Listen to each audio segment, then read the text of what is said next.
Good morning, everyone. We're going to call the meeting to order. May I have a roll call, please? Supervisor Giomi? Here.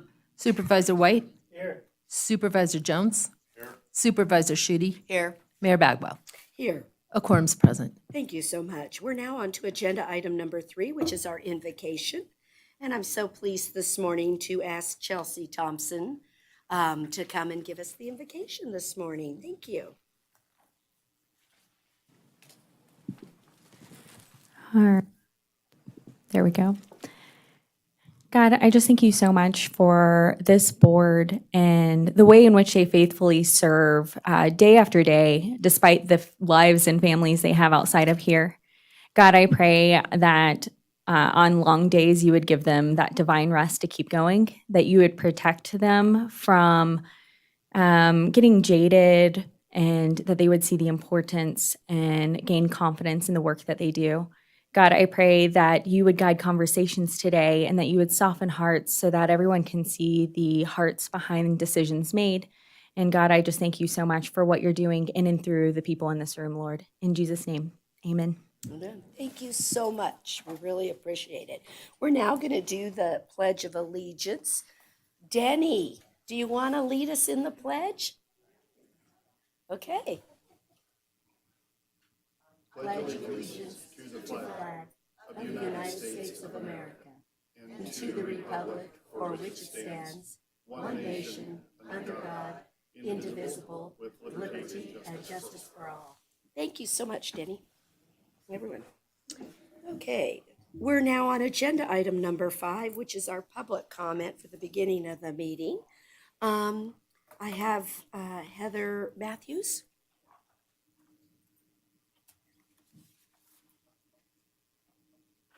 Good morning. My name is Heather Matthews, and I'm a graduate of California State University, Sacramento, with a master's degree in counseling and a specialization in career counseling. I'm also the recipient of the William Randolph Hearst CSU Trustees Award for Outstanding Achievement. It was this award that got me into some kind of contention with California State University as they were using me to gain donations for their publicity and public interest, and a lot of it was going into their own pockets. I declined to do that anymore, and they've been on my radar ever since. I moved to Carson City 2 years ago because of living situations that were very suspicious from the start, and all kinds of contentious activity was going on. I moved into Camp Town with a new RV. It was deliberately rammed. It's been broken into multiple times. And for the second time, I had somebody cursing at me, flipping me off, and running their diesel engines for up to 45 minutes at a time. This was not adequately handled. I called code enforcement, and they said there was not much they could do, but it was not adequately handled. The people did eventually move. I recently attended the legislative hearings to put a moratorium on summary evictions and no-cause evictions. 4 days after I reported this, I was giving a 30-day no-cause eviction. I've always paid my rent on time, and I'm an exemplary citizen and tenant. I heard how this can cause people all kinds of damage on their credit. It can lead to homelessness at times and has destroyed some lives. I would like to see a moratorium put on especially no-cause evictions, especially for seniors, because a lot of times they're on a limited income. Inflation has risen. They can't afford another place to go. And as far as myself, that there's only one other RV park in this town, and it's owned by the same family, so I'm not sure what's going to happen. I'm going to court to try to get this thrown out because it's illegal, and it's a retaliatory and discriminatory eviction. But I would like to have this put on the agenda in the legislature because there's still a lot of people who are trying to make ends meet after COVID, and I don't believe that this kind of thing should be allowed only if there's a just cause. And otherwise, there could be somebody in the middle of a lawsuit such as myself against California State University, and they can bribe the owners to give you a no-cause eviction for no reason and put your life in a tailspin. So thank you for your time, and I hope that this has made an impression going forward to put a moratorium on evictions at this time. Thank you. Thank you. I have Kathleen Franco Simmons. Thank you. Good morning, Kathleen. Good morning. I'm Kathleen Franco Simmons, and I am a resident of Carson City. I'm speaking on items 25L and 25M. I can't stay that long today, so my comments are given now. I am in support of taking action to rezone and reset the master plan designation for Empire Cemetery, as you know. And as my letter to you stated, I would like to encourage the city to complete all the requirements for a clear title and deed to Empire Cemetery, after which I would like to request that Empire Cemetery be rezoned and the master plan designation amended to match that of Lone Mountain Cemetery. And I've given those designations in my letter. So that's my request to you, and I'll be listening from home. Thank you. Thank you. Have a good day. I don't have anyone else that has signed in for public comment, so I'll do one last call in case someone came in at the last moment. Okay, Denny.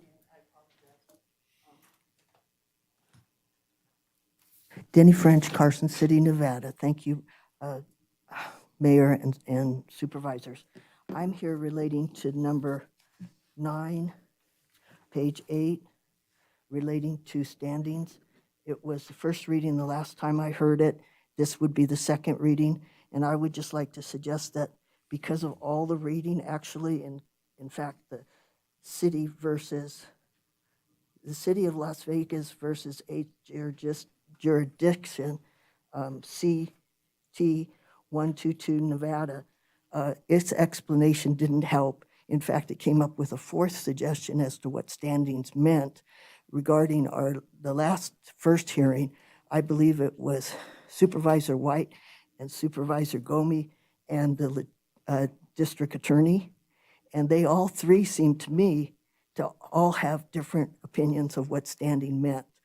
And so I feel that this particular item should have its own sort of space. There's a lot to cover in this agenda, and it's sort of squeezed in there, but I think that the term does still need some definition because it goes from a 200,000 population to a longer population difference.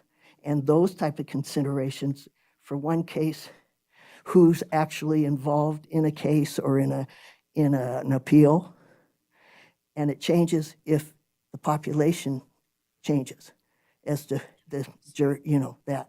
And it's very complicated. I tried very hard to pick up all the pieces of it. I tried to cover it with due diligence, and just trying to read the whole thing took me hours, and I'm still not at the finish of that. But thank you very much for your time, and I just feel it actually should have its own agenda because it's huge. It's a lot to look at. Thank you very much. Thank you. Okay. I don't see anyone else, so we're going to move on our agenda. Item number 6, which is approval of our minutes of May 19th. Does anyone have any corrections or changes? Supervisor Giomi, a motion, please. Move to approve the meeting minutes of the Carson City Board of Supervisors from the May 19th, 2022 meeting as presented. I have a motion and a second for approval of the minutes. All those in favor, please say aye. Aye. Any opposed, say no. Motion carried unanimously. Thank you. We're now going to go to our special presentations, which is our service certificates for our employees. We like to do that down on the floor. Will everyone join me?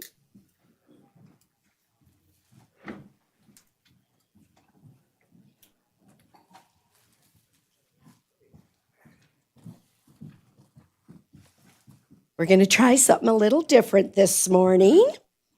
We're going to see if it works, I hope. Okay. So we're going to test this out. We're going to start with, it looks like she likes to go by Becky. So we'll start with Becky Neep. Oh, yeah, you're like me? Yeah. Yay!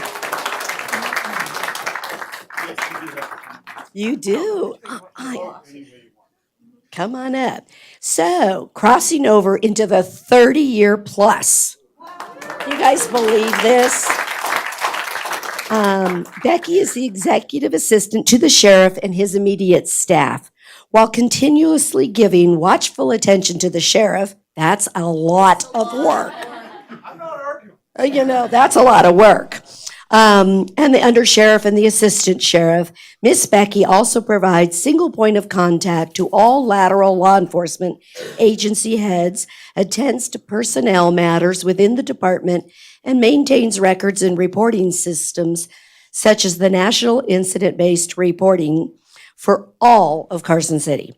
Even though Becky has eclipsed the 30-year mark, she still comes in every day with the same energy, enthusiasm, and smile that she has had when she was first hired in 1992. Is that special? I'm telling you, that's so. My other answer is always 30 more. You're not telling me you're retiring tomorrow, because you still have to take care of him. I mean, it's just a requirement. So thank you so much for your service. We really appreciate it. You just stand next to Stan. There you go. Okay, is it Karen? Am I saying that right? Aye, sorry, Karen, come on up. So Karen is with the a property appraiser, and she has been with the city for 20 years, Karen. Wow. Good for you. You've been a tremendous asset to the assessor's office, and we hear you're retiring at the end of the year. And you're not going on to your next adventure, it says here. Which is, are you staying in the community? Sure. Excellent. So, yes, congratulations, Karen. Thank you. I don't think John is here. I don't see John. Is Padrini here? Oh, Mr. Padrini. So Jonathan Padrini. Yay!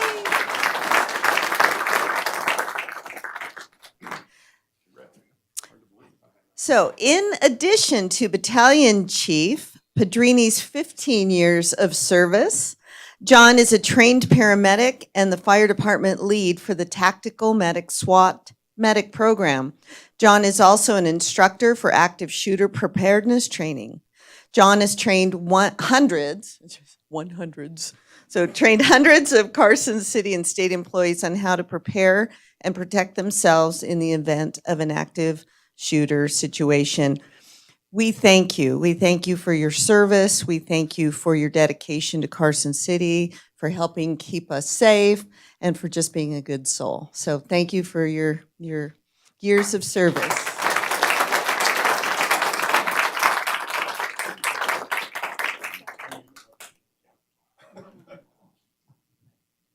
Nathan Richardson.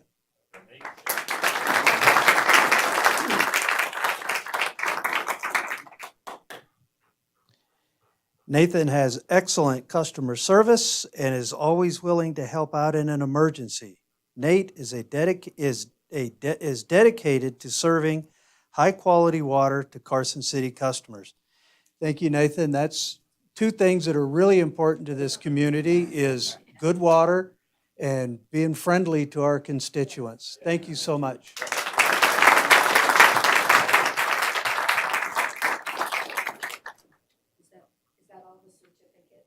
No? I got it. Oh, you have it. Okay. I tricked you. Tricked me. William Hughes.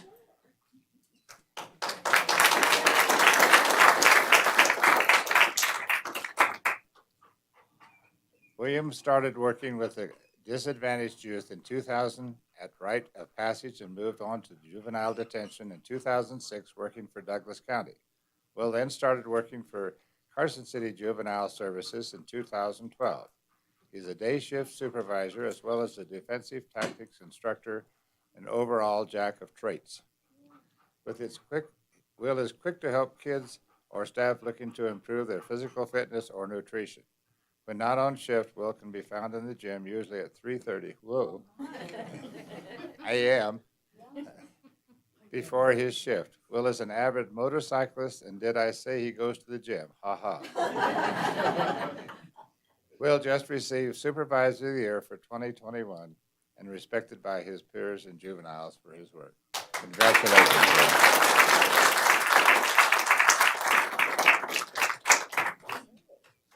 Let's see. We're up to. Is it Raquel Espinoza? Woo! Oh, I'm hearing good things. All right, come on over. Get your seat. Raquel has one of the most difficult jobs in the DA's office. Oh, do you have to take care of Jason? No. Couldn't help myself. Every day she works with victims of crime to help them understand the criminal justice process, which is often a frustrating and challenging thing for the victims to go through. She helps give them a voice and to find strength when they need it most. I might need a little help. You can tell my voice is just leaving me. Raquel has a natural gift for her work, and we couldn't be more proud to have her as a colleague. Thank you so much.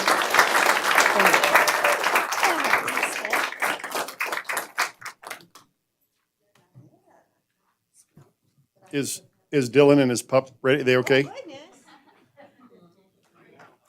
So next is Dylan Etchegary. And who's the dog? What's the dog's name? It's Brawl. Say it again. Brawl? Brawl? Brom. Yeah. Brom. All right. Well, I don't know if Brom has 5 years of service, but Dylan does have 5 years, and he spent time in both the detention center and now patrol. He's a leading member of the K-9 unit, as you can tell, and seen around the clock, answering regular calls for service and assisting other traffic and patrol deputies on requests for drug interdiction and violence. Deputy Etchegary and Brom spent shifts searching buildings and areas and performing apprehensions and drug detention.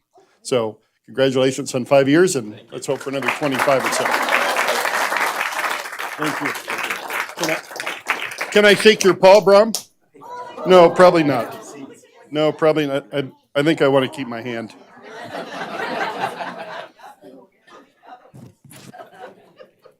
Very cute.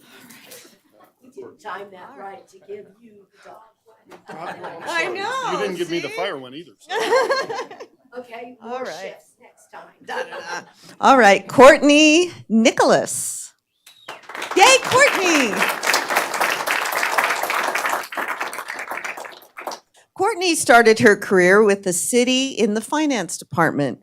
After 2 years, she moved over to Public Works, where she keeps everyone on track with their budgets, project spending, and the multitude of other things that Public Works entails.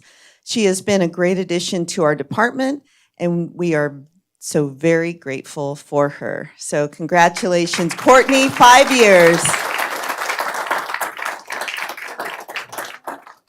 No? Is Dan Stuckey here? I was hiding in the corner. Morning, Dan. 5 years. I'll bet when my emails show up, you think, well, it's been more than 5 years. Dan's knowledge of Carson City Public Works far exceeds his only 5 years of employment. Dan is always willing to jump in to help and is continuously taking on more work.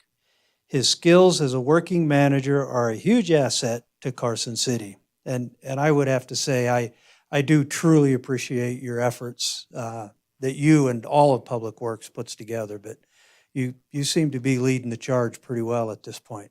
Thank you, Dan.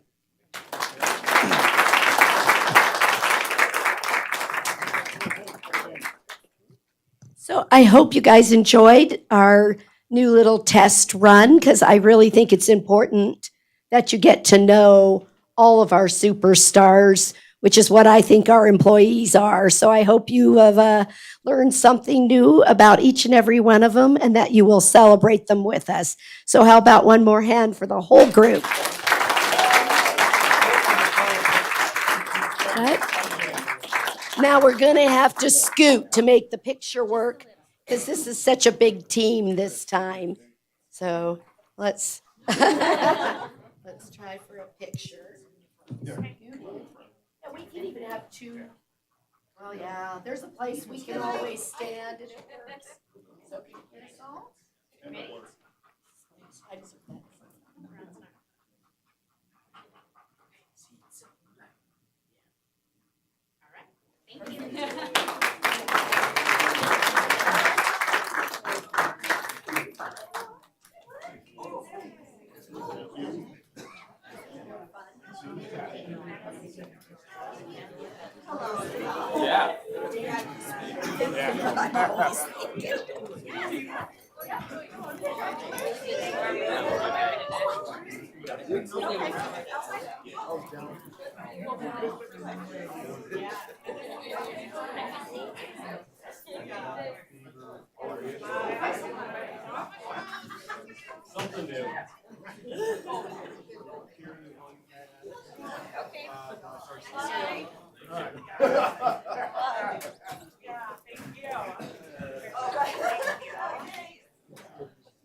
Okay, give just a moment for everyone to be.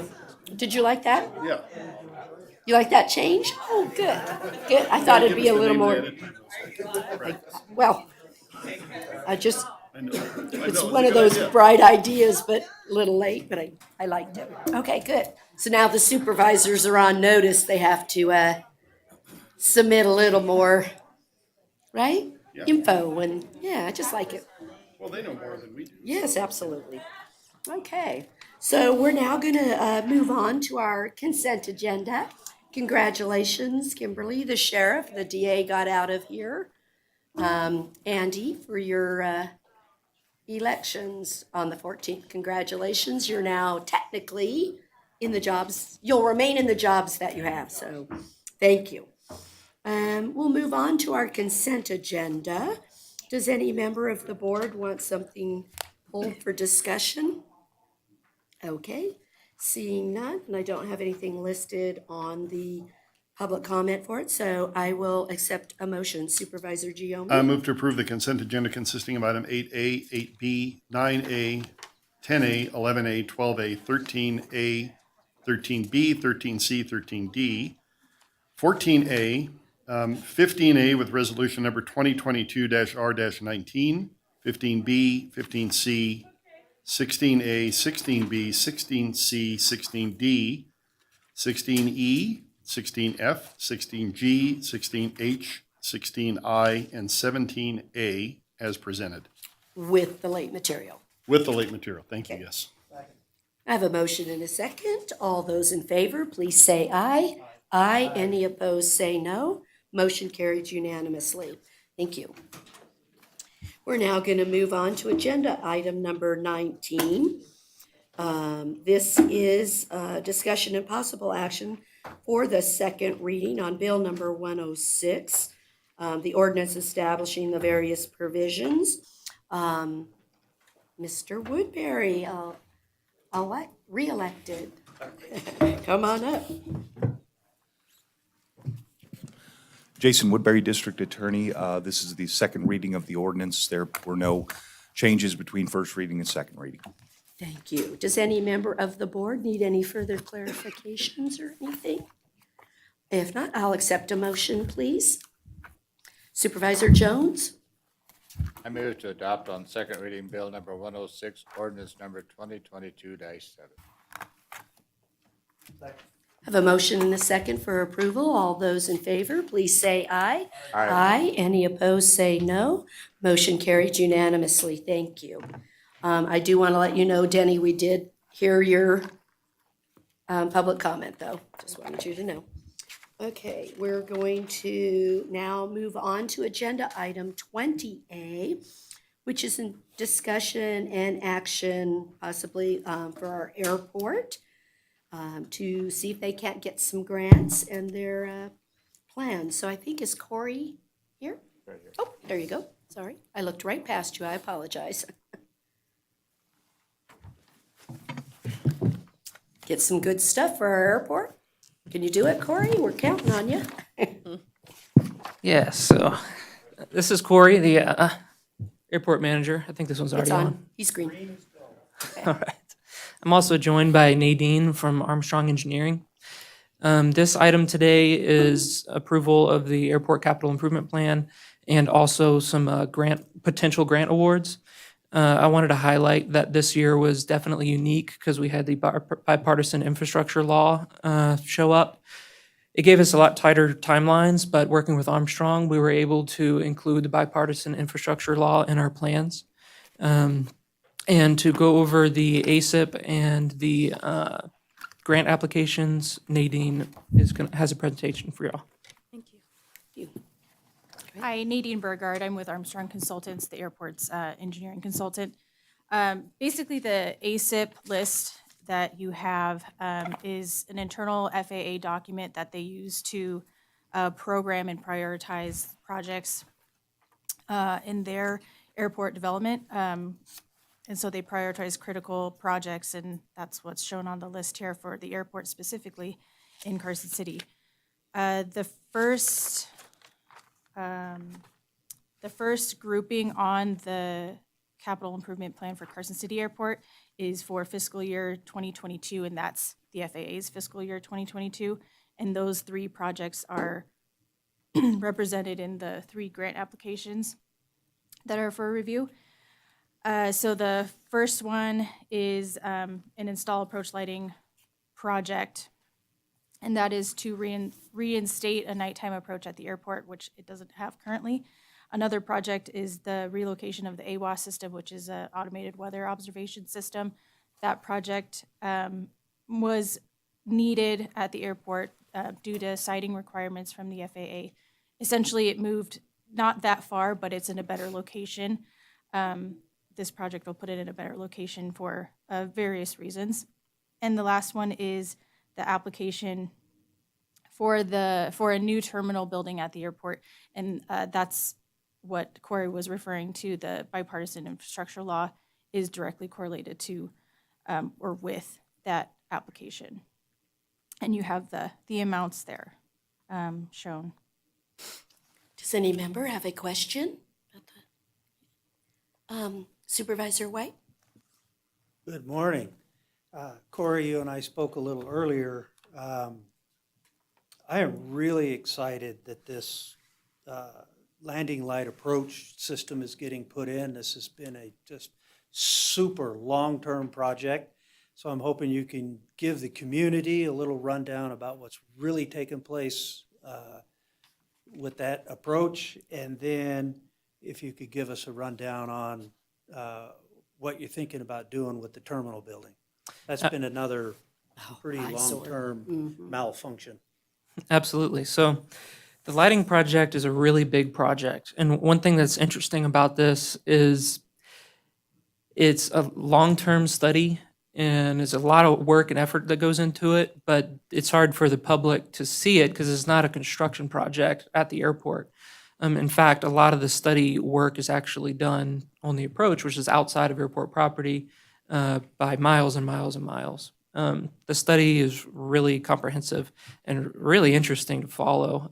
I wish I had more from Lean Engineering's last presentation on that. But they have determined exact positions of shrubbery and trees and any potential obstructions up in the mountains, and they're working on establishing that approach. The ultimate goal here is improved safety at the airport. So what this does is it makes it, in the end, what this will do is make it to where pilots can approach the airport at night using their instrument systems and not just visual systems, which improves safety for the airport and the community. This also is really attractive to people who would want to be based here because they want to be based at an airport who is safe. And Nadine can probably add some more to that. Yeah, kind of just to touch on your point about there's a lot of the design that goes into it that the public doesn't necessarily see. So there's a lot of approvals from different agencies on a lot of, on a lot of different levels. So that's what currently is going on right now. There's approvals at an environmental level, federal level, and like Corey's saying, establishing those approaches is definitely a long process. And ultimately, it has to be accurate and correct by the end of the day. So it does take a while to get there. And you will see some construction with this project, but the actual construction itself is pretty small. An offset PAPI is identical to a system that's already in place at our airport, which is going to just change the angle so that pilots can come in at an offset angle and then come in for the straight-in approach. But it's really, what is that, a 5 by 5 foot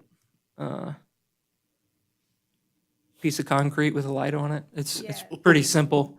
But the work Complex, but the simple. work that goes into creating that is very extensive. And then the medium intensity approach lighting system with flashing sequenced lights is a little bit more lighting straight off of the approach end of the runway, and it's not a whole lot to it. They're not any bigger than obstruction lights that you see on towers or something like that. And they're in line with the runway, and that's going to lower the minimum requirements for that instrument approach so that pilots can land safely in worse weather conditions. And I think that covers that project pretty good. Do you have a completion date in mind yet? Nadine? That far in the planning? Yeah, the money. construction is on track to start, not next year, but probably, so based on our plan and it is primarily based on available funding as well. The construction should start in the next phase, so next fiscal year. But that doesn't mean construction, that doesn't mean they start digging or start anything exactly when that fiscal year starts. It does depend on when the funding is available and design completion as well. So in the next couple of years. On the ASIP, you'll see that the construction project you'll see a grant application next time we come before the board for that construction portion. And hopefully that would be the last time we come before the board with a project related to that. That'll be 3 separate grants as a part of that one project. So that's a big one for sure. And then any more questions about the approach lighting? So then about the terminal, the Carson City Airport Authority has met on this item a few times. The terminal is in great need of replacement and just in general. But more importantly, it gives us an opportunity to create economic opportunities for the community. With a new terminal, we could have the infrastructure necessary to provide some very needed services at the airport, which the airport would not be providing those services directly. We would be going out and hiring private companies and private industry to provide these services. So it would absolutely create jobs for the community. Some other objectives the terminal would accomplish is it would be an ADA compliant facility. It would be designed to improve access to disadvantaged communities. Right now, the terminal is inadequate for those purposes. It would also be able to accommodate Part 135 operations. So right now at our airport, we don't have something that's called enplanements as a part of our formula that the FAA uses to provide federal funding for the airport. Enplanements are commercial passengers, and we don't have any sort of activities that do that. If we had enplanements, we would have more federal funding available to us, and also we'd be able to provide potentially commercial flights to the residents of the city. And this would also be really beneficial for the legislature. As the capital, we often have people flying into Reno with the intention of coming here to Carson City. This terminal would be built to accommodate Part 135 operations. And what that is non-scheduled commercial traffic. So chartered jets would be primarily that. A good operation to compare that to is JSX in Reno. They have a really impressive Part 135 operation up there. They could definitely do something like that out of our airport. And this terminal would be designed in a way to accommodate that. And that is also one of the requirements of the FAA for the application. So the FAA wants to see a terminal that can increase enplanements at an airport. They have no interest in funding a terminal that's not going to provide a service for the community. I can elaborate more on that if y'all would like, but I can go on for a while on that. Corey, what do you think our odds are of getting the grants? That's a I think great that's a more question. important. That's How a great successful question. do you think will be? This portion of the bipartisan infrastructure law is specific to terminals, and there is a finite set amount of money available. Commercial Part 139 airports, like your regular scheduled commercial service, are going to get priority. The only way that we would be considered for funding is if they don't apply for all of it. And our odds are pretty low. I think that in our grant application, we demonstrated that we have the need for it, and it would also be the kind of the ideal location for funding for this type of terminal. So I do think that if there is enough funding available, we will be considered.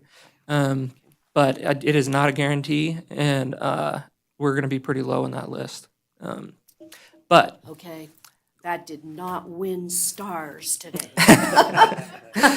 I wanted a much stronger answer, but thank you. that is the reality of it, Yeah. though. It's just what it is. But this is a unique opportunity that the airport has never had before. Gotta try. Federal funding is not usually available for the airport for this type of a project, not at this scale anyways.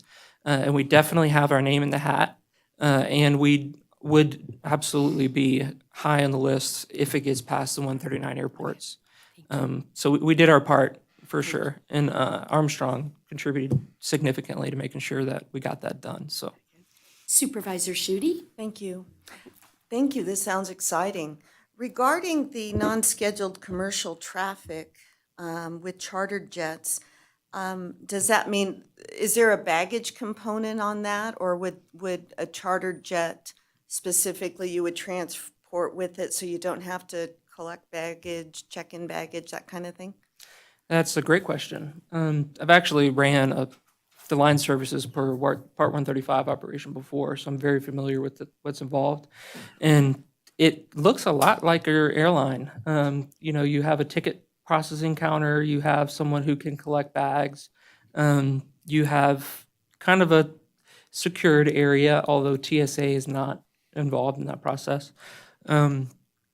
So it's really nice. It's really unique, and you can walk up, you check in. If the company provides a service, they'll collect your bags from you, and then they'll have a nice waiting area. And this terminal would be designed to accommodate all those things. So it would have a baggage storage area in the design for sure. But those services are unique to the company, and multiple companies would be able to utilize the terminal.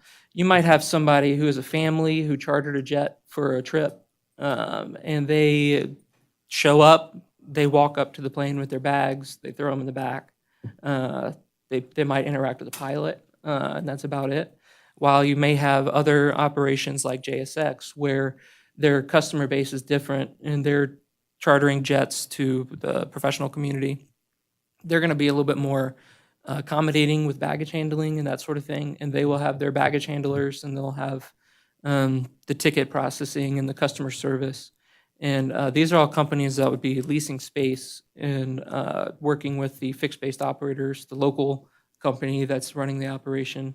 It'll kind of be different case by case, but it'll accommodate all of that. Supervisor Jones?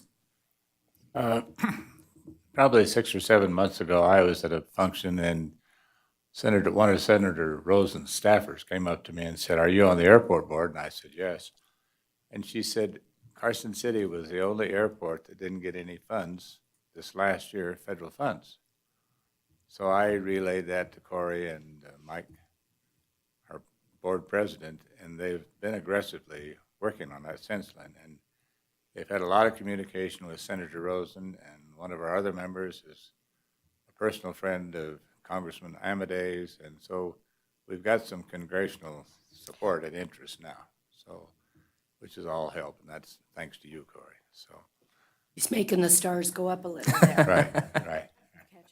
Hey, thank you. Supervisor White, you had a follow-up or something? Yes.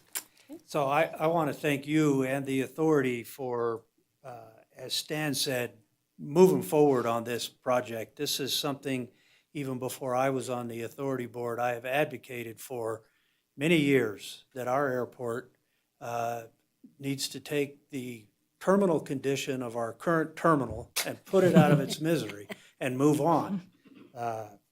I would encourage the authority and yourself to think big. Rental cars, restaurants, meeting rooms, make a terminal that will attract people to come to this town. I know two personal friends of mine that fly private jets, and they don't land here because there is no service Right. to their specifications. Mm-hmm. So, I mean, they'll come to Carson City, land in Reno, rent a car, and drive to Carson. Well, let's get those guys landing here in Carson City. Mm-hmm. Absolutely. big. Yeah. Yeah, and we can absolutely partner with private industry on top of what we're trying to do here in order to create the best terminal and provide the most services for the community. And we will definitely pursue that. There's going to be companies competing to run these operations, and they're going to also bring more to the table as far as customer service and more services available to the community. Thank you. Okay, I don't see anyone signed up for discussion on this item, but just one last Denny. I'm so sorry, I know I'm a pain. Denny French, Carson City, Nevada. I didn't expect to speak on this particular subject, but I didn't realize it was going to include night landing adjustments or size embellishments. One of the things I really, from the perspective that you're all excited about this, I'm very concerned. I live in an area where takeoffs and landings are very audible issues. I've got a freeway next to me that the big trucks, air brakes a lot. I live in an area where I get the rum vehicles off of College Parkway screaming at me at certain times. And having all of this new activity might really be very convenient for a lot of people, but for the environment, including me, it's very detrimental consideration. It just scares the heck out of me to think that more jets will be coming in. I had a weekend where I'm going, wow, are we having an air show or something going on? There were planes taking off and landing, but I happened to be home most of the day. And so I was exposed to that. I really appreciate your enthusiasm, I really do. And were it not for the noise and the added consideration of polluting the environment with all sorts of different electronics and different considerations, I would be right on board with you. Jets are not at the point now where they're required to keep sound reduction ordinances, and there's a lot of diversity in how technology is relating to that. But right now, I moved in knowing that airport was there. I moved in knowing that freeway was coming. I understood that. But when I looked at the terminal, and at the time, it was hardly ever used. It was a museum, and it was then a scout area, and different things were put on there, and I appreciate all that they're doing with the youth.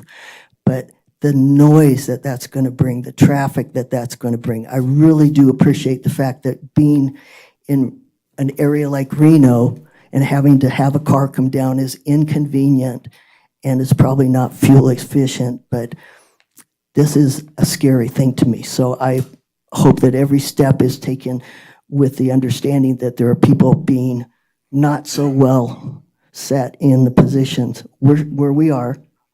We depend on you to consider our needs too. Thank you. Thank you. Okay, is there any other, I'd like to address that, if that's okay. briefly? Briefly. We got a big agenda, we're gonna move on, so go ahead. I just want to highlight that the IFR versus VFR operations and the different impacts of noise between the two. Part 135 operators are flying under IFR operations, which means they're coming in very quickly, they're leaving very quickly, and they're not lingering in the airspace. They're also not flying the standard traffic pattern, which is kind of what impacts the residential areas more, meaning these aircraft are going to have very minimal impact on the community as far as noise goes. And as of right now today, we average about 3 jet operations per day. I do receive noise complaints occasionally, and they're never about those aircraft, because those aircraft do have a far less impact on the community than the guys flying around in the pattern all day. So it'll definitely not be a big impact, that it seems like it may be, so. Thank you. Danny, I'm so sorry, we can't have comment off record. Thank you. I'm sure after this, though, if Corey, you may have an opportunity to talk with Denny offline. Maybe you could just do that, and that would be very helpful. Okay. Looks like we're ready for a motion. Supervisor Jones? I move to approve the 2022-2027 Airport Capital Improvement Plan and the 3 related grant applications as presented. And I am happy to second that motion. You're like, finally, I know. All those in favor, please say aye. Aye. Any opposed, say no. Thank you so much, and if you please could help Denny, we would appreciate that. Thank you. Okay, we're going to move on to agenda item 21A, which is a standard contract that we do with Douglas County for our environmental health services. Does any member of the board have a question on this? It's our standard work. No? Does any member of the public have anything on this item? No? Okay, I'll accept a motion, please. I move to approve the interlocal contract as presented. I have a motion and a second for approval of the contract. All those in favor, please say aye. Aye. Any opposed, say no. Motion carried unanimously. Thank you. We're going to move on to agenda item 22A, which is discussion and possible action between Carson City and Core West for our CMAR for our new fire station. I have Randy and Carol here if anyone has any questions, if we need any updates, anything on the project. I'm ready for a motion. Supervisor Giomi? I move to approve the contract as presented. I have a motion and a second for approval. All those in favor, please say aye. Aye. Any opposed, please say no. Motion carried unanimously. Thank you. Okay, we're going to move on to agenda item 23A. This is discussion and possible action and includes our public hearing requirements to have the report from the city manager on the fiscal impact and recommended approval of our collective bargaining agreement between Carson City and the Fraternal Order of Police, Las Vegas Lodge Number 1, on behalf of our alternative sentencing officers for a 5-year term. Ms. Paulson, will you give us the report, please? All right, as you just said, the negotiating teams were able to negotiate a 5-year agreement beginning July 1st of 2022 and ending June 30th of 2027 with an estimated fiscal impact of $312,688.64 over the term of the agreement. Just some of the changes from the current agreement include an adjustment to the bottom and the top of the pay range, cost of living increases of 2%. Those will begin next year, July 1st, 2023. Merit increases would be a flat 3% for performance ratings of meets expectations or above. And the annual sick and health insurance benefits were adjusted to be consistent across the city's other bargaining agreements. I want to thank everyone that participated in the negotiations, and I'm recommending approval of the agreement. Thank you. Does any members have any questions on the agreement? Okay, let me just double check. It is a public hearing.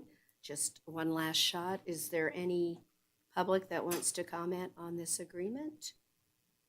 Okay, seeing none, I'll accept a motion. Supervisor White's already voting yes. Was that a? That just didn't get turned off before. Okay. Well, let me do it this way. I'll accept a motion, please. I move to approve the agreement and to authorize the district attorney's office to make any necessary revisions that are clerical and not substantive when finalizing the agreement. I have a motion and a second for approval.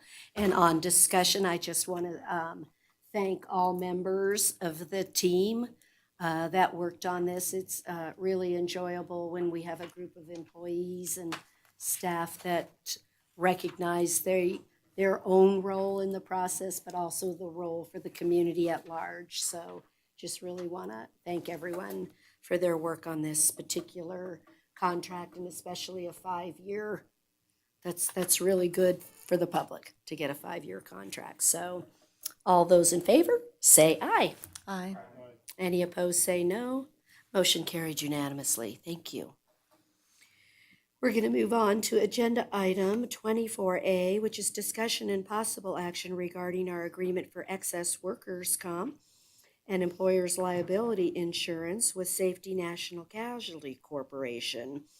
Does any member, again, we do workers' comp all the time. We got to have it. Does any member have any specific questions? We have people here if necessary. Any members of the public have any questions on the workers' comp? Okay, I'll accept a motion, please. Supervisor Giomi. I move to approve the agreement as presented. A motion and a second for approval. All those in favor say aye. Aye. Any opposed say no. Thank you. Okay, we're going to move to agenda item 24B, which is discussion and possible action regarding our insurance agreements for a total aggregate premium of $1.23780 from our insurance pools, liabilities, etc. It's that time of year. We have to renew everything. Is there any questions that anyone has on any of these insurance policies? Seeing none, I'll accept. Wait, is there any public comment, just in case? I don't see any extra public, but just want it on the record. Okay, I'll accept a motion. Supervisor Giomi. I move to approve the agreements as presented. Second.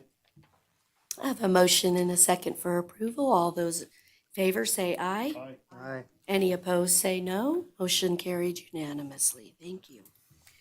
We're going to go to agenda item 24C, which is discussion and possible action regarding a final appropriation for the Community Development Block Grant for fiscal year 2023. May I have your disclosure, Supervisor Giomi? Yes, ma'am. NRS 281A420 requires me to disclose a conflict of interest and abstain from participating when I have a disqualifying conflict. In my private commitment, I'm employed by Nevada Health Centers, and in that capacity, I work with Ann Miller, a colleague in my place of employment. I do not control or supervise her position, and she does not control or supervise my position. Ann is a member of the application review work group in charge of evaluating, ranking, and recommending proposed projects for funding purposes under this agenda item, but I've had no involvement in that independent process. I make this disclosure in the interest of full transparency, but because I do not have a commitment in a private capacity to the interests of Ann and therefore do not have a disqualifying conflict, I will be voting on this matter. Thank you. Supervisor Schutte, may I have your disclosure? Thank you.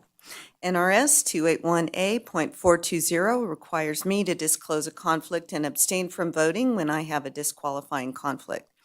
One of the applicants for CDBG funding under this agenda item is the Carson City Department of Public Works, and a portion of the recommended funding was requested by Chris Martinovich, the city's transportation manager. Chris is also my nephew. While I do have a familial relationship with Chris, this agenda item concerns the broader purpose of taking action on the CBDG allocation awards. The recommended funding for the Public Works Department pertains to ADA improvements on city property, and there is nothing specifically related to the position of transportation manager or to Chris in his personal capacity, where the funding affects him more or less than any other person employed by or residing in Carson City. Additionally, Nevada's ethic laws give appropriate deference to the public policy of this state, which favors the right of a public official to perform the duties for which the public official was elected or appointed, and to vote because abstention disrupts the normal course of representative government. Since abstention is only required in clear cases where the independence of judgment of a reasonable person in my situation would be materially affected, and I do not believe that to be the case because this agenda matter has no specific relation to Chris other than the fact that he made an application submittal on behalf of Public Works as the city's transportation manager, I make this disclosure for full transparency, but will be voting. Thank you so much. Mariana, would you just give the public and the board a brief description of the projects that were Sure. recommended for funding? Good morning, everyone. For the record, my name is Mirjana Gavric, Grants Administrator for Carson City. This agenda item is to approve the Community Development Block Grant Funding, known as CDBG, as recommended by the Application Review Work Group. Carson City received 2 eligible CDBG applications for this grant period to start July 1st, 2022. The first application was from Ron Wood Family Resources Center. They requested $35,000 for a new youth program called the Family Resilience Project. This program is designed to address intergenerational family trauma. The second application was from Carson City Public Works, requesting $330,000. And the request is for ADA improvements along Desatoya Drive between Airport Road and Fairview Drive. The improvements include replacing existing and the reconstruction of new pedestrian curb ramps to be ADA compliant, replacing substandard sidewalks and enhancing crosswalk safety.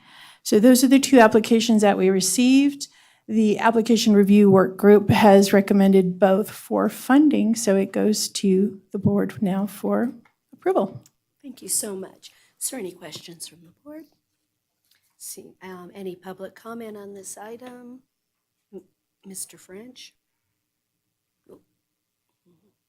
Thank you very much, Ms., I'm sorry, the Caverick, thank you.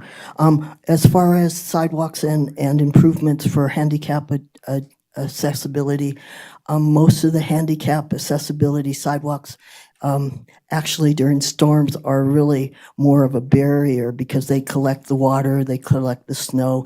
And I often, when I was in the wheelchair just for a brief time, it wasn't during the snow time, but there was rain and I wasn't able to use the access ramp because it was filled with water. They're not working as they were intended. A good idea, but its actual application and design has a few flaws. And I don't know how to correct it. I don't have an immediate thought, but if you go around after a storm, especially snow, you can't get up the ramp because that area collects the most snow. You have to go down the curb to the next driveway, which is spread out and you can maybe get across. So I would just say if it's improved, if the grant situation's approved for that specific aspect of things, I would like them to reconsider the design. Thank you very much. Thank you, Denny. We'll pass on your information, but I do know they build to federal standards that make us do ADA compliance, but we'll pass that on. Thank If you. it's not working. Right, I hear you. Thank you so much. Okay, is there any other public? I'll accept a motion. Supervisor Jones? I move to approve the CDBG funding for the fiscal year 2023 as recommended. Second. Motion and a second for approval. All those in favor, please say aye. Any opposed, say no. Motion carried unanimously. Thank you. Thank you. Thank you. Okay, the big item of the day. It looks big with 44 million, so it's kind of scares you a bit, but our proposed resolution to augment and amend the Carson City fiscal year 22 budget in the amount of $44,723,437. Would you give us a briefing on this, Ms. Russell? If you may. You don't have to do a Yes, lot thank here. you. I know, I'm suffering from the same thing, I think. But I have taken like 3 COVID tests, so it's not COVID. I know. So we do this twice annually. It's very standard. Most of the items were approved by the board or they were noted in our supplemental requests when we did the budget for 23 that contract prices have gone up. The reason this one is so large, where it typically isn't, is we issue debt. So there's a bunch of debt and projects that had to be added to this. If there's any specific questions, I'll go over very quickly, especially some of my little crazy highlighted numbers. So the total augmentations for the general fund from contingency was $2,022,489. There was $2,106,309 available. We did have a high contingency because we were negotiating the CCA and the deputy, two of our largest negotiating groups. What we ended up augmenting for those employee negotiations was 460,015. We also had some unexpected retiree termination annual and sick payouts. That was 335,000. Vehicle fuel increases have been pretty high. You guys saw the contract here a couple meetings ago. So for the general fund, we augmented 229,000. And then we had overtime increases that are primarily due to the wildland fires. Again, we had a bad wildland fire season, and we do get reimbursed for those. But the overtime did increase 722,820. Let's see, there are various items that were already brought before this board or that IFC approved for about 342,000. So that was really what I wanted to talk about. Ms. Russell, can you tell us the impact to the ending fund balance? I think that's the most important is what percentage were we able to maintain our fiscal goals? Yeah, so there's no impact to ending fund balance because we saved that contingency amount just for this purpose, for these unexpected expenses. And then the additional revenue is added as expense too, so that doesn't affect ending fund balance either. So we're able to maintain the Yes, goal we and are the maintaining our services ending that fund we balance. committed to provide to the residents. I think that's what I'm always concerned about, that we didn't have to reduce or start tightening. Everything is, no individual line item comes in as anticipated, but overall, we were able to maintain the ending fund balance policies, and that's wonderful. Good job. That is correct. Okay. I'm just going to go over a few other funds. The Capital Projects Fund, we added the fire station EOC. That's something we bonded for, so it's $8 million. Want to point that out. There was a little beginning fund balance error that happened in the first round of augmentations that wasn't caught, so I'm fixing that so that our ending fund balance matches our beginning from last year, or ending from last year matches beginning this year. And the library quality of life and grants funds, those are all grants that we received that we're just adding to the budget because we received them after the last round of augmentations, or donations or something to that effect. Extraordinary maintenance. This was, again, an error from the first round of augmentations. In the general fund, we took the remaining balance from our savings from the prior year, and we transferred that to extraordinary maintenance to help with our asset management program and also the space needs that we've been discussing for quite some time. And I forgot to add it to the extraordinary maintenance fund. So we took it out of the general fund and we didn't add it to extraordinary maintenance. This is a paper error. We're letting them spend in extraordinary maintenance. It's just, we're fixing the budget now so it doesn't look weird at year end. It isn't transfers, so I don't think there'd be a violation or a finding or anything, but it looks weird, so I'm fixing it. And the rest were pretty much bond. The wastewater fund, we had some, we had some refunding bonds. And water fund, we had the big issue for the Quill treatment plant, and we also had some refunding bonds there. And then the last three are insurance. Group medical, the amount being paid is a little higher. We were able to reduce some of the other expenses in the fund so that it's doing okay. I think it's the extra employees and some of the changes that they made to their plan at the beginning of the year that weren't incorporated in the budget. So that was a little higher than expected. Workers' comp, that claims is coming in higher than expected. Simply because of the legislature change. I think I've talked about it before. If you have a question, I can go over it again, but there was a legislative change, and so the way we're paying out the permanent partial disability is just, it's higher than it was. And then insurance, we are just adding the grants from the final few projects in the FEMA flood event from 2017. They're still finalizing those projects. Just a few years. I know, it's kind of ridiculous at this point, but they are finishing those up, so we had to add the grant money, and FEMA only pays 75%, so a little bit of that had to come out of working capital. That's really the big changes, unless anybody had any other questions. Does anyone have any questions? No? Is there any public comment on this item? Okay, I'll accept a motion, please. I move to adopt Resolution 2022-R-20. I have a motion and a second for approval. All those in favor, please say aye.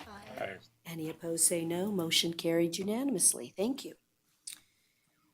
Okay, we are now on item 24E, which is discussion and possible action for the resolution for the interfund transfer. Again, we do this usually at the end of every year because of, I know the answer to this one, it's scary, because we've been doing it for years.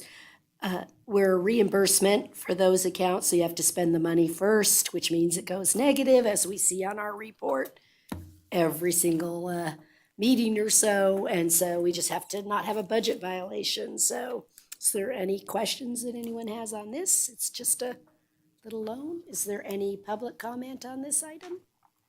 Okay, I'll take a motion. Supervisor Giomi? I move to adopt resolution number 2022-R-21.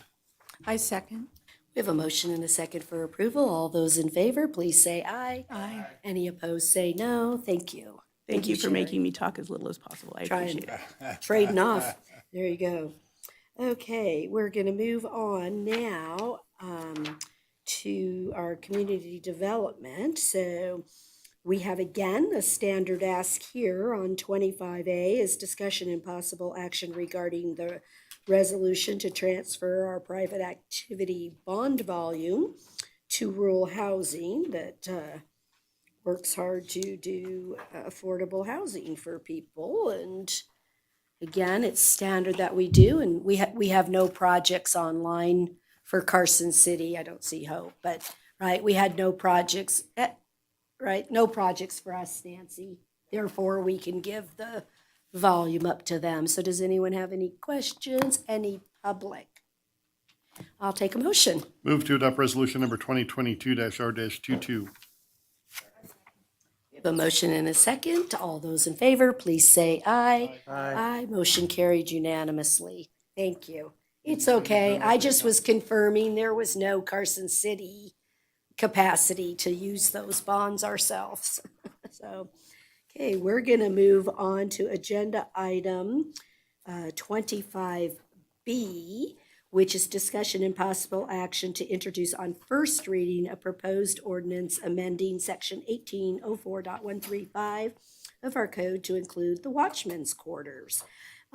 Ms. Ferris, will you take us through this proposal, please? Thank you. Heather Ferris, for the record.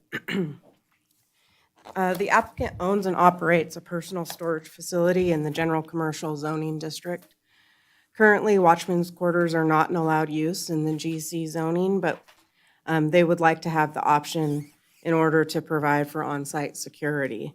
Watchman's quarters are allowed as an accessory use in the tourist commercial, limited industrial, general industrial airport, air industrial park, agriculture, and conservation reserve zoning districts, subject to compliance with municipal code section 18.05.035, which requires the unit be clearly accessory to the main use of the property, prohibits payments of rent by the occupants, limits the use of the quarters to only one family, and requires compliance review by staff every 2 years. Additionally, watchman's quarters must be stick-built or manufactured home. RVs are not allowed to be utilized for watchman's quarters. The recommendation before you today includes adding watchman's quarters to the list of accessory uses in the general commercial zoning district, subject to meeting the requirements of 18.05.035, as outlined in the draft ordinance, which is included in your staff report packet. This is consistent with the other zoning districts that allow watchman's quarters. Additionally, the DA's office has proposed a handful of clerical amendments. There are 3 findings of fact that the Planning Commission and Board of Supervisors must make in the affirmative in order to approve a text amendment. The Planning Commission made all 3 findings in the affirmative and is recommending approval. We have not received any public comments on this item, and I'm available for questions. The applicant was unable to attend today at the last minute. Thank you. Is there any questions? Supervisor White? Thank you. I've said in the past, and my position has not wavered, that outside of a master plan review or corrections, it is not appropriate to be doing these zoning changes. Besides that, in this particular case, while I realize the applicant is asking for an across-the-board zoning change, not just the piece of property for which he is attached to, he already lives there. And I cannot support this zoning change. Thank you. Anybody else have any questions?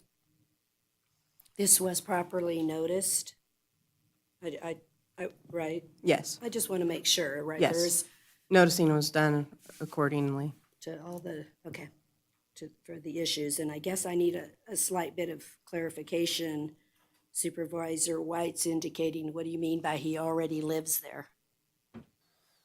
If you check public records outside of this particular agenda item, he lists his residence at this address, and yet he testified at the Planning Commission that he's homeless.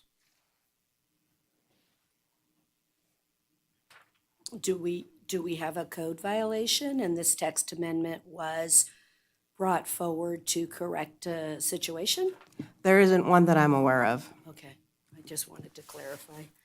Okay. So just in general discussion,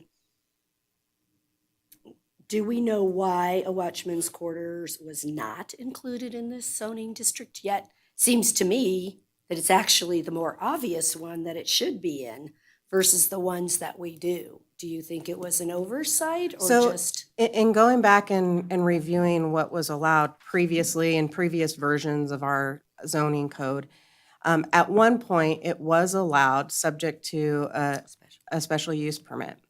When the code was updated, I believe around, the early 2000s, that use was dropped out of the general commercial altogether. It wasn't even an option. Staff feels, and I believe the Planning Commission too, based on their recommendation, that it makes sense based on the types of uses that may be allowed in the general commercial zoning district, that some folks may want to have watchman's quarters on site. Okay, thank you so much. Does anyone else have any questions on this? Supervisor Schutte? It's not a question, but having watched the meeting as well, I think this comes down to really what you just said, that it makes sense based on the types of uses. And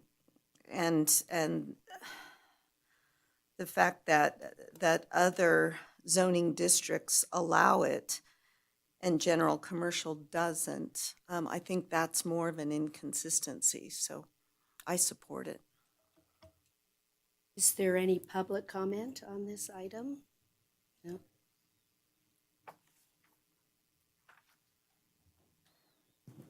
Denny French, Carson City, Nevada. Thank you, Mayor.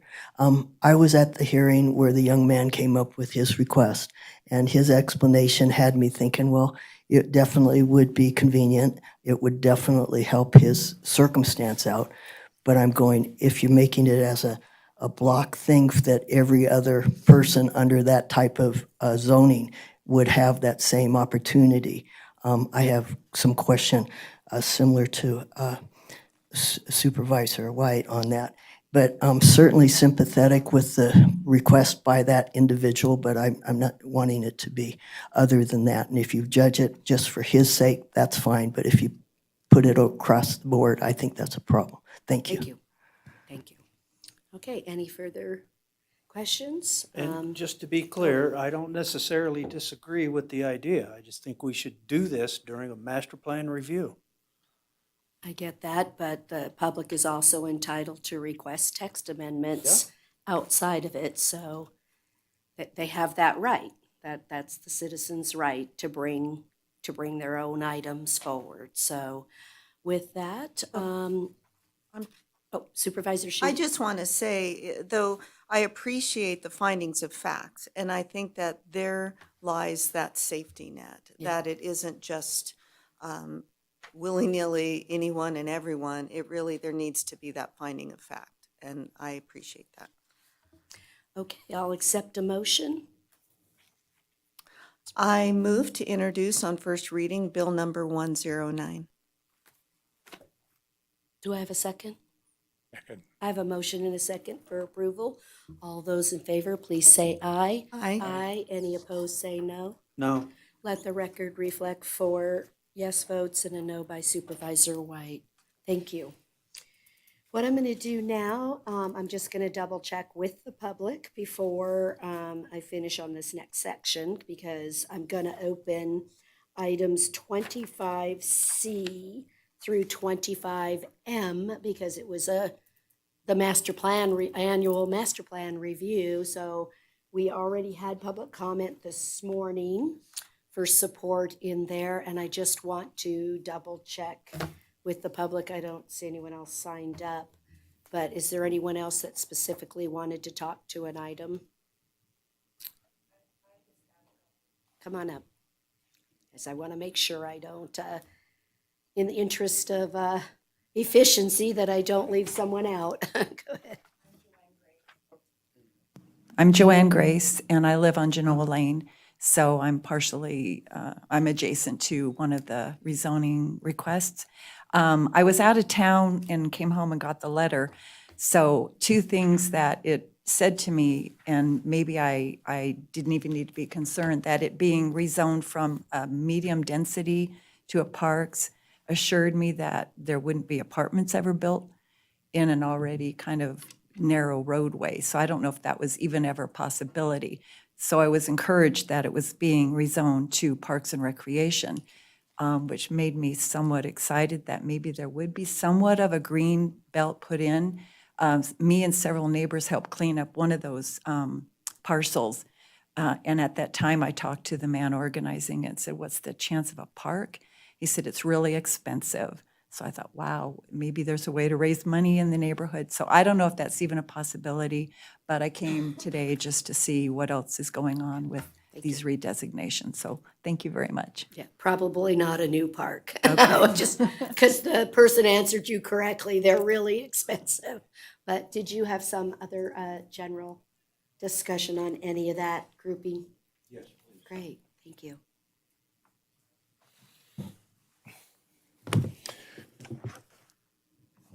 My name's Dan Leck, and I also live in that neighborhood on Bonanza Drive.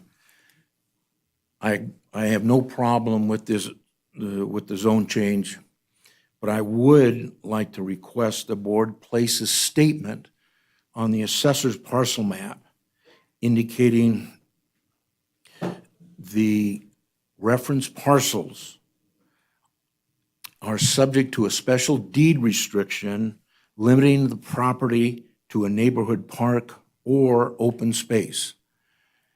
And this might sound redundant, but I've worked and lived in this community now for about 40 years. And sometimes when these deed restrictions are placed on it over periods of time, they tend to be neglected sometime in the future. And that future might be 20 years. But if the board were to put or ask the assessor to place on their map and put an asterisk on each one of those parcel numbers showing that they are limited to a neighborhood park or open space, I think that that offers the public and is a benefit to the public that you've given us a total transparency into perpetuity for those parcels. Thank you. Thank you. Thank you. We'll look into process. I think the actual designation is permanent and on the, when you look it up on the assessor, the zoning actually comes through, but we'll look up if there's a methodology to what you're requesting. And I can have Heather address that. Okay, so we are going to be considering 25C through 25M. Ms. Ferris, will you give us an overview? And if possible, address I'll do what I Mr. Heck's can. recommendation. Yeah. Thank you.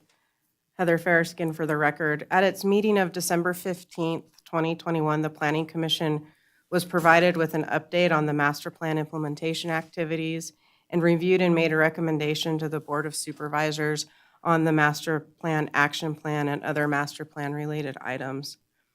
The Board of Supervisors reviewed and accepted the report at the January 20th, 2022 meeting. As part of that report, staff inventoried city-owned parks and recreational facilities to ensure the zoning and master plan designations are appropriate for their use and ownership. Items 25C through 25M on your agenda are various master plan and zoning map amendments resulting from the subject report.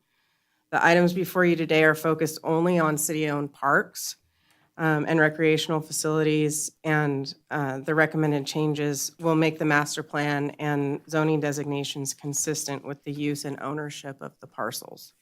There's no projects associated with this at all. The Planning Commission considered these amendments at their May 25th, 2022 meeting. The Planning Commission was able to make all necessary findings in the affirmative and is recommending approval of these amendments as presented in the staff report. So I've kept this short in the interest of time. I'm happy to answer any specific questions about a specific item if you'd like me to go over each Do individual. you have a map, or can you tell us which parks? Yep. Just so it's clear on the record as to which parks we're looking to update the designations. Thank you. And then does that mean that you have an answer for our public comment? Thank you. Yes, Mayor. Hope Sullivan, Community Development Director. While Heather pulls up her map, I'll just mention relative to the deed restriction. The deed restriction is a tool that's independent of zoning. Zoning and the master plan is your policy document on how land will develop. Zoning's an implementation tool. It's a public tool that you control to implement your master plan. Although I have no knowledge whether or not there are deed restrictions on this property, the mere fact that we're contemplating amending the zoning map does not create a deed restriction.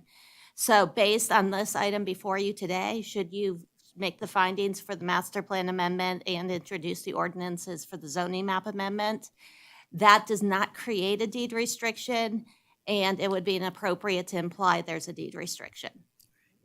Thank you. But they have to comply with the zoning. That's correct, and the Board of Supervisors is authorized to change the zoning from time to time, as you all know. And so it could be that circumstances do change at some point, and the board has a different thought on how land should be handled as you look at all these maps that Heather's about to show you. Thank you. Thank you. Go ahead. May I? Yes, absolutely. Sorry. Before you leave, Heather, is it true that as owners of the land, collectively, the board representing the citizenry could put a deed restriction on that land?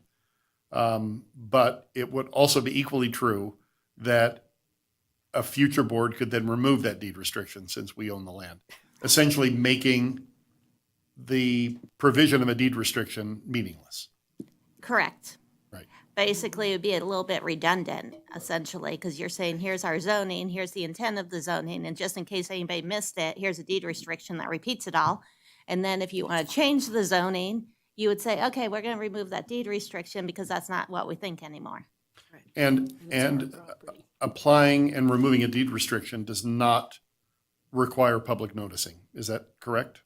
It would be a private venture relative to real estate, so it's outside my bailiwick in terms of what the procedural requirements would be. I don't think it generates a public Yeah, notice. I can't speak to that. Nope. Whereas changing the zoning or master plan amendment requires public noticing of the residents in the area. So really, by doing it the way we're doing it, it affords the most protection to the citizens.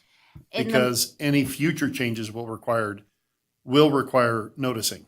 You're exactly right. So the master plan and the zoning map both require noticing. The master plan, since it's a policy document, can only be adopted or amended by resolution. The zoning ordinance is law. And so that can only be amended by ordinance, first and second readings, and there are noticing requirements for both of those documents when you contemplate amending them. So you're exactly right on that. The public is notified anytime you change the policy on land use or you change the laws on land use. So I feel comfortable, given that what we're doing, it affords the citizenry the maximum protection. When we do a deed restriction for historical properties, just like we did this morning in the consent agenda, that does require a public comment or a public action. So what's the difference between That's for an that? abatement of their taxes. What's that? The one for the abatement of historical, That that was has a abatement. tax deferment. Yeah, that's a tax deferment, not a deed restriction. Right, it's a tax deferment, which people don't even realize is a deferment. Yeah. Doesn't mean it's forever, but Right. it's a deferment that we're doing for their taxes. It is a recorded document, just like a deed restriction would be a recorded document, so it would appear in a title search. But a deed restriction is essentially a declaration of a limitation. And as Supervisor Giomi just explained, the zoning is essentially a public document. The ordinance gets recorded, and it's a limitation on how land can be used. Okay, Heather, if you just take us through the map so Sure. that the public and everyone is just aware of which parks we're talking about. So Thank you. items 25C and 25D are related to these parcels here along Imus Road. Currently, we have split master plan designation of medium-density residential and low-density residential. We're proposing all of those parcels to be zoned Parks and Recreation. The zoning is currently single-family 6,000 and single-family 1 acre, and we're proposing that to go to public neighborhood. And those properties were purchased by NDOT to build the freeway and then transferred to Carson City, correct? That's my understanding. Item 25E is John Mankins Park. Currently has a Parks and Recreation master plan. The existing zoning is single-family 12 planned unit development. We're proposing public neighborhood planned unit development. 25F is Silver Saddle Ranch. Currently has a public conservation master plan and a single-family 5 acre zoning. We're proposing the zoning to go to public community. Item 25G is the Long Ranch trail system, essentially. There's several parcels here. The master plan designation is open space. The zoning designation is single-family 21 planned unit development, single-family 12,000, and conservation reserve. So for all of those, we're proposing public community. No proposed change to the master plan. Item 25H and I is down in Schultz Ranch. It's the Schultz Ranch Park. Currently, the master plan designation is medium-density residential. We're proposing Parks and Recreation. The zoning is currently single-family 6,000 specific plan area in the Schultz Ranch specific plan. We're proposing public neighborhood. 25J and K, also in Schultz Ranch. This is part of their detention system. It's their detention basin, so it's essentially a passive recreation area. Currently, medium-density residential on the master plan. We're proposing open space. Again, a single-family 6,000 specific plan area for the zoning, and we're proposing that go to public neighborhood. And 25L and 25M, this is the Empire Cemetery. Currently, the master plan designation is community regional commercial. We're proposing that that be changed to open space. The existing zoning is general industrial, and we're proposing that be changed to conservation reserve. And that's it. Thank you. Supervisor Jones, you had a question? Yeah, I'd like to discuss the Empire Ranch separately, but all these plots that you're proposing, we transfer to Parks and Rec. What is the plan then? Is it just going to be a vacant lot? I mean, what is the plan? We're not, go ahead. So- But we're not changing anything. These just are the all designation. currently owned by the city. There are property. Okay? They're maintained by Parks and Rec. These are inconsistencies in the zoning and master plan that we're correcting, and/or we are correcting the master plan and zoning to be consistent with one another and also consistent with the city ownership. Okay, I understand. No projects. Correct, no projects. All right. The cemetery it's a different animal. If your proposal, would you explain that again on the cemetery? So the master plan would be going from community regional commercial to open space. And the zoning would go from general industrial to conservation reserve. Okay, Which is more appropriate for a right, okay. cemetery. Right. Okay. Supervisor Giomi? Can we go back to, sorry, I should have interrupted you, but I just thought I'd let you get through it, to the IMUS one? And my question just is, how did you pick what designation you were going to? I noticed there was, and I apologize, probably should have asked you this before, but, there's various, conservation reserve, neighborhood, and I guess some of it has to do with when you're doing a PUD, and so that might be a little bit different. But why would this be Parks and Recreation versus, say, open space? Which seems more appropriate, given that we probably aren't going to build a park there. So I utilized the master plan report that was presented to you guys in the beginning of this year.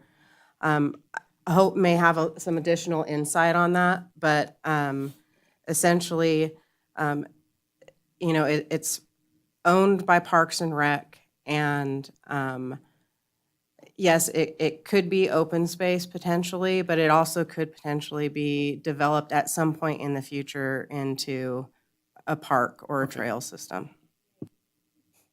Well, and to the point of our citizen commenting, I mean, that they could certainly develop a landscape maintenance district if they wanted to, and have the Raise the park money. developed with their neighborhood. Could they not do that? I'd have to look at the terms of the neighborhood improvement district because that An tool is LMD. limited in An how. it can be LMD. used. LMD, I Like said. we did Oh, at I'm sorry, the Schultz LMD. Uh-huh. Where the neighborhood, yeah. Technically, I guess that potentially could happen. I also, my recollection is the difference between the open space designation and the Parks and Rec designation is the open space designation tends to be for privately held land, and the Parks and Rec designation tends to be public land. So when you look at your master plan, in the master plan, it identifies the land use designations. How do we see this land being used, right? And then it has corresponding zoning districts. The corresponding zoning districts for Parks and Rec would be public ones because it's public ownership. And that's why with the cemetery, and we feel the questions on this, the ownership's not clearly City of City. Carson City. It's controlled by Carson City, but it's a little bit convoluted. And so on that one, we went with open space because it's technically privately held. And the designation was Conservation Reserve because that's the corresponding zoning district as opposed to a public one. Okay. Thank you. Supervisor White? Thank you. Regarding the cemetery, 25L and 25M, we've heard several times from Ms.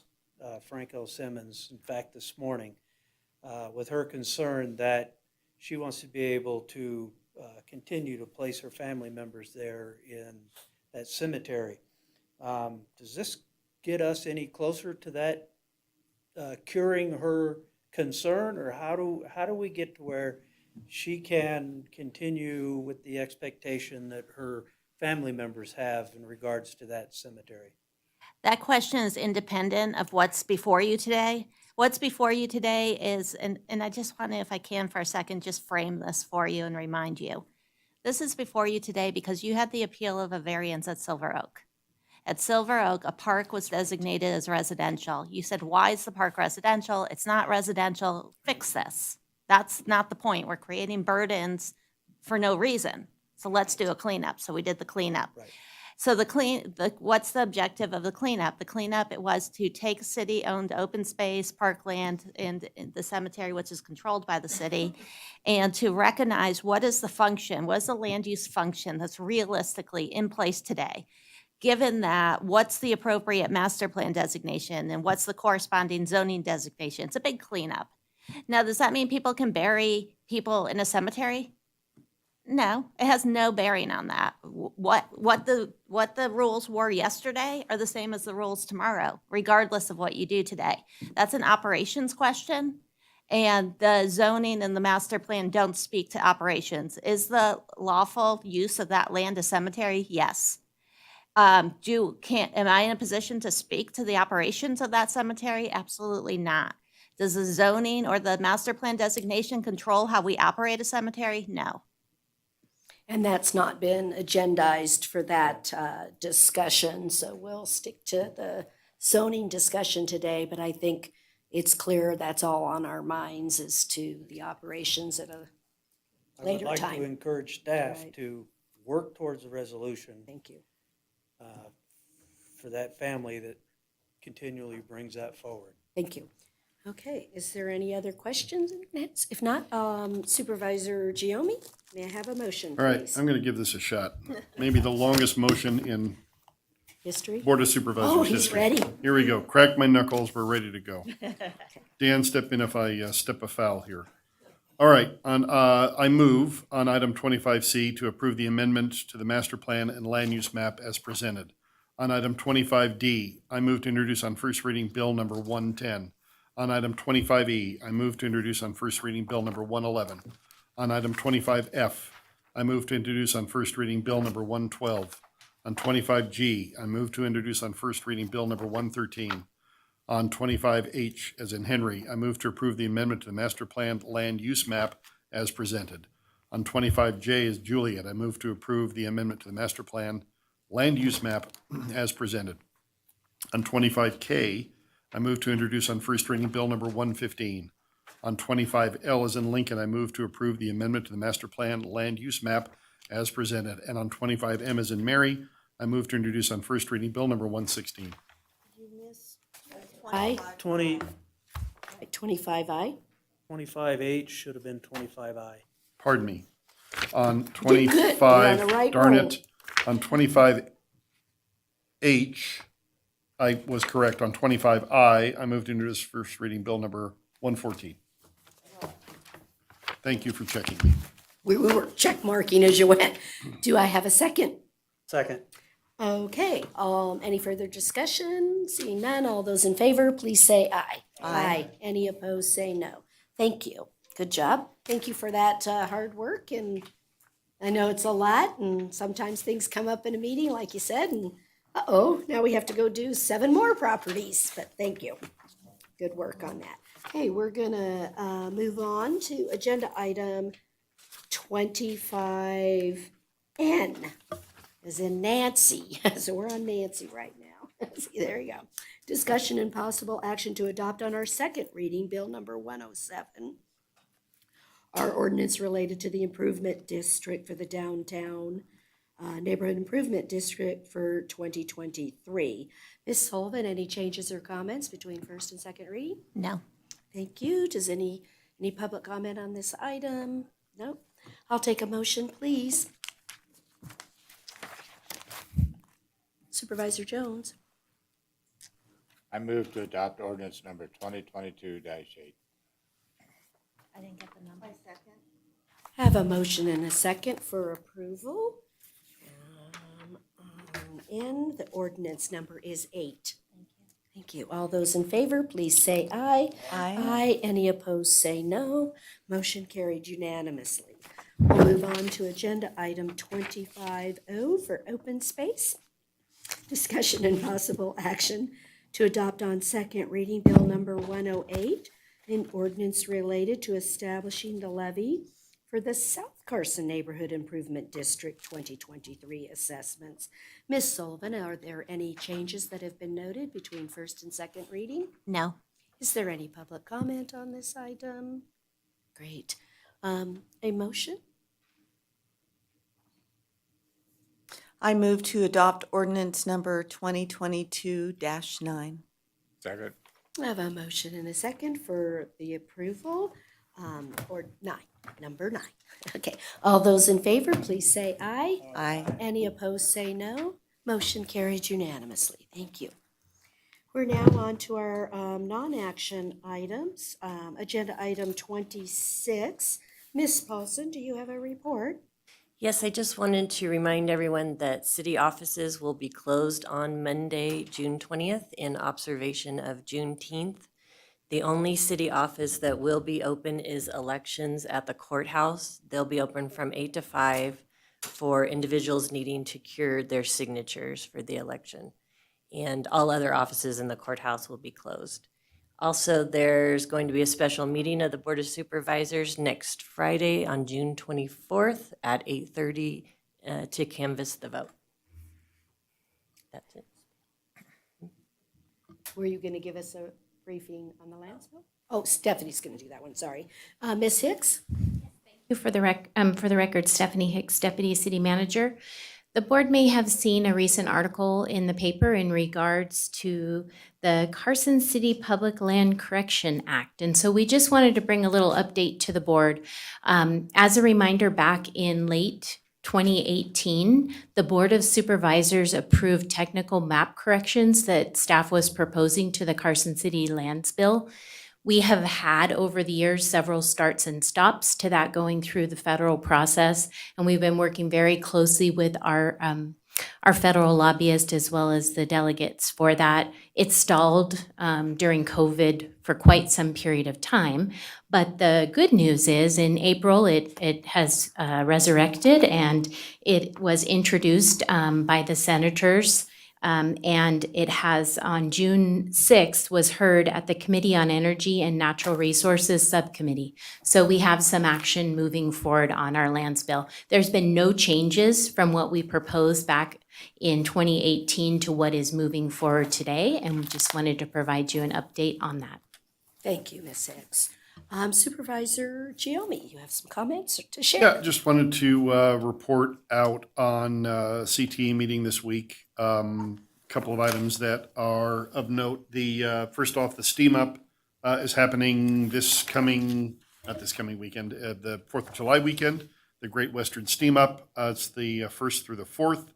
So far, there are at about 2,000 tickets sold, and about 80% of those tickets are from out of the area. So that's good news. They'll have booths and vendors and crafts and things like that. They're hoping to sell about 4,000 tickets, and I think they think a lot of those other ones will end up being locals. But so it's a good number of out-of-town people. It's 150th anniversary of the extension of the V&D from Carson City to Reno, and that's the impetus for the Great Western Steam Up. The Statina Pay Dirt gravel bike race happened earlier this year out in, I was going to bring up the map, but I ran out of time to do that. But start and stop was at Fuji Park. They went up Clear Creek Road, down Jacks Valley Road, down South Johnson Lane, out into the Pine Nuts, through Brunswick and El Dorado Canyon, back around through Carson, then he finished at Fuji Park. There's about 479 participants in the initial race. They could accommodate up to 500 without getting additional permits from BLM. Eventually, they think it's going to be over that. But interesting to note, 87% of the people who participated in that bike race were first-time visitors to Carson City. So that's a huge number. And 92% of them stayed in hotels in Carson, which is good news for our hotels. And of those people that came, 85% of them had at least 2 people. And a full 14% had 5 or more people in their party. So there were big numbers. It wasn't just the 479. So it's another good event that highlights our outdoor recreation space. And revenue is up in rooms. CTA room tax revenue is up, and that's really both a series of things since 19. In 2019, it was 20.8 million collected, and estimates for, because room tax lags a little bit, estimates for the close of this fiscal year are going to be around 26.7 million. That's wonderful. And that's a factor of 2 things: more hotel rooms, certainly. Occupancy is up, certainly, but the average daily rate is also up. So it's a combination of things. So good CTA meeting. One final item of note that Deborah over at CTA is working on is something called a cultural map. All of the data is completed for the cultural map. It is with the city's GIS vendor to digitize it to both CTA's map and eventually a layer on Carson's map. And the great thing about this is that visitors or even residents will be able to pull that up, click on the cultural map, and there are over 350 entries. And it could be anything from the State Museum, for instance, to Pony Express stop, or highlighting a trail such as the Ash to Kings Canyon Trail or the trailhead for Kings Canyon. It could be any one of a number of those things. Art installations, public art, the Mind of Da Vinci out front. So it's a really great resource that allows people who are in that art and cultural world to be able to find things that they want to go look at. And it may be a great thing for some local residents to peruse through to see what we have here that they may not have known we have. So it's a good meeting all in all. Thank you. Any update on when the Mind of Da Vinci will have some signage and things around it? No, Oh, they're waiting darn it. for, Okay. so that's partly on us because they're waiting for this, because it's on city property. So they're waiting for the public art plan and the components of that, because they don't want to start that until. We make because them it is rip it up? Correct. Yeah. Well, I don't think we would, but. I don't think so. But we're trying to do Yeah. it right. So, no, it will happen. It will happen. They could do some maintenance on its nose, though. Supervisor Jones, you have something to share? So, when did you say the special meeting was? 24th? A week from tomorrow. Yeah, I'm out of town next week, so I won't be here. Everybody else can make it, right? So we have quorum? Great, because we legally have to canvass the vote within so many days. Supervisor Schutte, do you have something to share? Thank you. Yes, last night Supervisor Giomi and I I thought it was an incredible meeting and field trip.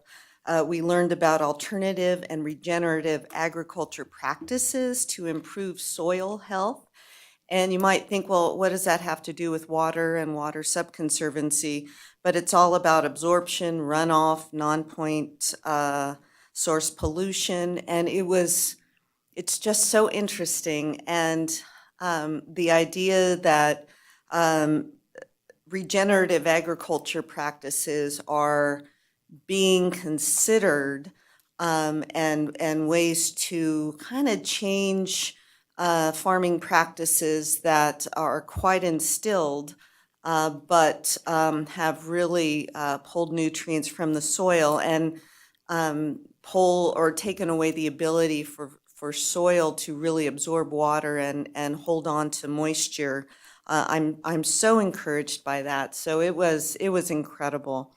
And then on Sunday at Riverview Park from 10 to 12, Parks and Rec, they will be hosting their second Tales and Trails event and teaming with Nevada Humane Society for an adoption event. Cassie will be there. And I will actually have information from Carson Water Subconservancy as well. So come on out. I was just going to mention that tomorrow at Stewart is the museum grand opening and the Father's Day powwow. And that starts at 10 o'clock. I think the powwow starts at noon. and that's Saturday and Sunday. I think it's 11 to 3 or 11 to 4. And best place in the world to get Indian tacos. So I never fail to make it down there for those. So That's too good. Oh, shoot, I forgot what I was gonna share, but I know there is an upcoming NACO and League of Cities conferences that will be coming up soon. yeah, If you want to NACO's attend. September. Is September, and August is the League of Cities. If you want to attend, please let the city manager's office know so they can sign us up. So I'm a yes to both, but just so that they can get our registrations in. So just wanted to bring that up, and darn it, I had something else. It left me. It'll come as soon as we adjourn, but anyway, thank you for that, and thank you for handling the powwow thing for me this weekend, because I will be in Boise, otherwise attending to some family matters. So thank you for that. I appreciate it. Does anyone else have anything else to share? Okay, then we will move on to final public comment. Again, this is just Denny. Come on up. Thank you very much. Denny French, Carson City, Nevada, Mayor and Supervisors. I'm not hearing a whole lot other than that there are some frustrations relating to the homeless situation from businesses and from other locations. And in my out-about, get-abouts, I've met a lot of people recently because of their need for shade and my need for shade, and we end up at the same locations, my need for water and restrooms as well. And there's a huge need for some sort of accessible restrooms. The park, Mills Park, they still close their restrooms, and one says it's closed because of the season, and the other says it's closed for another reason. But the main thing is that the facility they do have there is one actual outhouse that has a hand washing facility, that does have toilet paper, does have a clean environment. One of the objectionable things for it to me is the safety aspect. It's fairly large and it's set for wheelchair and handicap accessible, but it has it so you can bolt someone in. You can actually put a twig through the door circumstances and keep someone in. I don't like that feel. I don't like to go in any place that I could be trapped. I also don't want to be trapped in a situation. The restrooms there are set up fairly there's not a whole lot of privacy, and that's for a reason. I get that. But the deal is that we need facility. Up in Reno, they do have facilities next to the lake and the police department up there, and they look like the high side of a submarine, basically, similar size to what we have out for our bus. But then there are concerns by people that those are areas where rape or other transactional type things with drugs or whatever. But I think there's got to have restrooms open here. We've got to have accessible water. We have to have humane situations for all of us, whether we're on a walk in our own neighborhoods or just outside of it. I consider Carson my neighborhood. So when I say I'm in a walk on my neighborhood, it could be all over town. But the accessibility to water, restroom facilities is just non-existent right now, and I think that's really a shame. We've got a lot of activities going on to improve things, and we need to consider how to improve those things. Thank you very much. Thank you. Okay, do I have any further public comment? Okay, if there's no objection, then we're adjourned, and thank you all for a good meeting. Great job. It was a long agenda, but thank you.